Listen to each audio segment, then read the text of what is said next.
Hi friends, welcome to our YouTube channel. ഞാൻ ഇന്ന് ഉണ്ടാക്കാൻ പോകുന്നത് സോസേജ് റോസ്റ്റാണ്. അതിന് വേണ്ടിയിട്ട് സോസേജ് കഴുകി വൃത്തിയാക്കി കട്ട് ചെയ്ത് വെച്ചിട്ടുണ്ട്. ബാക്കിയുള്ള ഇൻഗ്രീഡിയൻസ് എന്ന് പറയുന്നത് വെളുത്തുള്ളി, തക്കാളി, ഇഞ്ചി, സവാള, കറിവേപ്പില. ഇനി നമുക്കൊരു പാൻ അടുപ്പിൽ വെച്ച് ചൂടായതിന് ശേഷം കുറച്ച് വെളിച്ചെണ്ണ ഒഴിക്കാം. വെളിച്ചെണ്ണ നന്നായിട്ട് ചൂടായതിന് ശേഷം കടുകിടാം. കടുക് നന്നായിട്ട് പൊട്ടുന്നത് വരെ ഒന്ന് വെയിറ്റ് ചെയ്യാം. നമ്മൾ സോസേജ് റോസ്റ്റിന് സോസേജ് ഞാൻ നൈസായിട്ടാണ് കട്ട് ചെയ്തിരിക്കുന്നത്. നിങ്ങളുടെ ഇഷ്ടത്തിന് ഏത് ഷേപ്പിൽ വേണമെങ്കിലും കട്ട് ചെയ്ത് നമുക്ക് റോസ്റ്റാക്കി എടുക്കാവുന്നതാണ്. ഇപ്പോൾ കടുകൊക്കെ നന്നായിട്ട് പൊട്ടി വരുന്നുണ്ട്.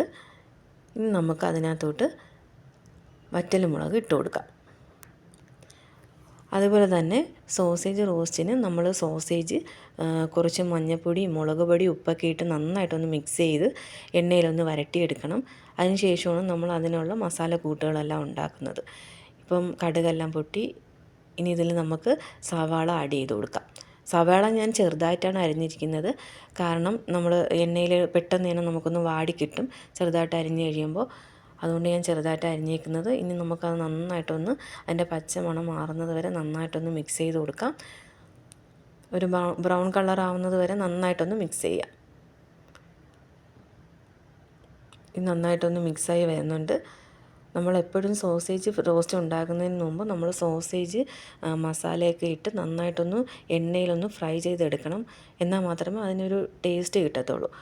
ഇപ്പം സവാളയൊക്കെ നന്നായിട്ടൊരു ബ്രൗൺ കളറായി വന്നിട്ടുണ്ട്.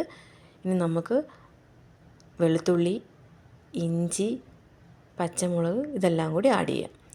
ഇതും അതുപോലെ നമ്മുടെ ആ ഒരു പച്ചമണമൊക്കെ മാറുന്നത് വരെ നമുക്ക് നന്നായിട്ടൊന്ന് മിക്സ് ചെയ്ത് കൊടുക്കാം. എണ്ണയിൽ നന്നായി ഒന്ന് വരട്ടിയെടുക്കണം. ആ പച്ചമണമൊക്കെ മാറുന്നത് വരെ നന്നായിട്ടൊന്ന് വരട്ടിയെടുക്കുക. അതിനുശേഷം അരിഞ്ഞ് വെച്ചിരിക്കുന്ന തക്കാളി ഇട്ട് കൊടുക്കുക. തക്കാളിയും അതുപോലെ നന്നായിട്ട് എണ്ണയിലൊന്ന് വരട്ടിയെടുക്കുക. പിന്നെ നമുക്ക് ആവശ്യത്തിനുള്ള ഉപ്പും കൂടി ആഡ് ചെയ്യാം. അതിനുശേഷം എല്ലാം കൂടി നന്നായിട്ടൊന്ന് മിക്സ് ചെയ്തെടുക്കുക. ഇതെല്ലാം മിക്സ് ആക്കിയതിന് ശേഷം നമുക്ക് ആവശ്യാനുസരണം പൊടികൾ ആഡ് ചെയ്ത് കൊടുക്കാം. മഞ്ഞൾപ്പൊടി, മുളക് പൊടി, മല്ലിപ്പൊടി, ആവശ്യത്തിനുള്ള കുരുമുളക് പൊടി, ഗരം മസാല ഇതെല്ലാം കൂടി നന്നായിട്ടൊന്ന് മിക്സ് ചെയ്ത് കൊടുക്കാം. ആ മസാല കൂട്ടുകളെല്ലാം നന്നായിട്ട് അതിൽ പിടിക്കണം. നന്നായിട്ടൊന്ന് മിക്സ് ചെയ്ത് ഇളക്കി കൊടുക്കാം. നന്നായി പിടിച്ചതിന് ശേഷം നമ്മൾ ഫ്രൈ ചെയ്ത് വെച്ചിരിക്കുന്ന സോസേജ് അതിനകത്തോട്ട് ആഡ് ചെയ്ത് കൊടുക്കാം. സോസേജ് ഈ മസാല കൂട്ടിൽ നന്നായിട്ടൊന്ന് മിക്സ് ആവണം. എന്നാൽ മാത്രമേ നമുക്ക് ആ ഒരു ഫ്ലേവറും ടേസ്റ്റും എല്ലാം കിട്ടത്തുള്ളൂ. അതുകൊണ്ട് നമ്മൾ നന്നായിട്ട് ഈ മസാല കൂട്ടിൽ ഈ സോസേജ് നന്നായിട്ടൊന്ന് മിക്സ് ചെയ്ത് കൊടുക്കുക.